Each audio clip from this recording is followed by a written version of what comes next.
the full growth mindset throughout our mini ball leagues and stuff like that. And the thought process behind that was, if we can start it there, then we're going to get a better result at the high level. One of the things you have to do is you need to make them very aware of the changes that they need to go through in order to get where you want them to be. You've got to explain where they are currently and where we would like to be in terms of the way we approach things, and how do we make that shift. Some kids will already be operating with a fully functioning growth mindset already. They just don't know it. It's just their personality and their character that is already leading them in that direction. It may have come from parents. It may have come from someone who's coached them in the past, or a teacher they've had in the past. It's an ever evolving process. It's trying to get young learners to accept that risk is part of the process and that risk is great.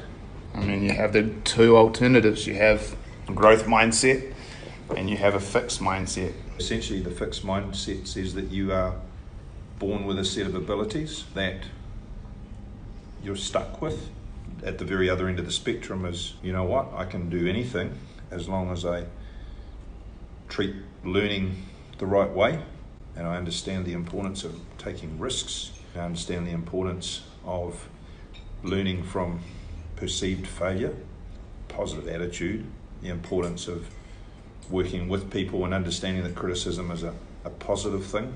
Having taught lots of kids, the ones that enjoy their learning the most, the ones that make the most significant progress, the ones that probably overachieve, are the ones that will have that very same growth mindset. If you avoid challenges and you only work on the things you can already do, that really stagnates your growth and your learning. Whereas if you praise the effort, the process, I tried this way but it didn't work, but then I looked at it from another perspective and tried a different strategy, and we're going to praise you for trying multiple strategies to try to work out, how do I solve this? That kid's like, oh, my parents, my teacher, my coach values me because I'm resilient, persistent, try different strategies, work hard. They get the praise when they seek out the edge, the very edge of their abilities, and you stretch them. And we're all coaching teams. And if you have a team that makes no mistakes at practice, you're coaching a team that hasn't got better.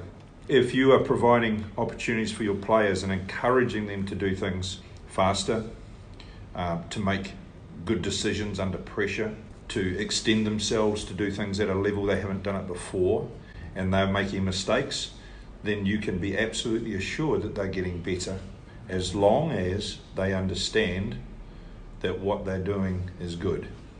You can, coach differently by making the decision commission versus omission. I think that distinction is very important. You certainly don't want players who are scared to try to make things happen. Take a crack at hitting that transition. Can I seam it through that window? This is when you find out whether you can, and then you learn. You've got some new information, exactly. And you go, okay, that was a bit ambitious, tone it down. Maybe it gets through and you're like, yo, I've been missing all these passes I could have made for layups because I was like, oh, nah, it's a bit risky. How do you find out to judge risk? You do it by going and doing risky things. What impact do you want to have on your young people that you're in charge of? Their basketball, yes, but more importantly, if you can get them to have a growth mindset, you're going to help them in everything that they do.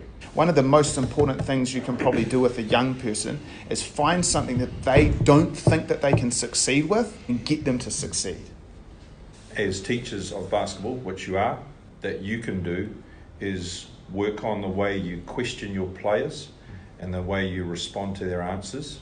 You'll get to where you want to go eventually if you could just keep people on that track of wanting to be involved. You've got to make it okay for them to make mistakes, and how you talk to them and how you respond to their mistakes is critical in them going forward.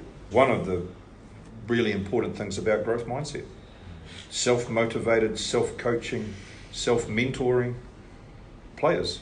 So that's what you will create.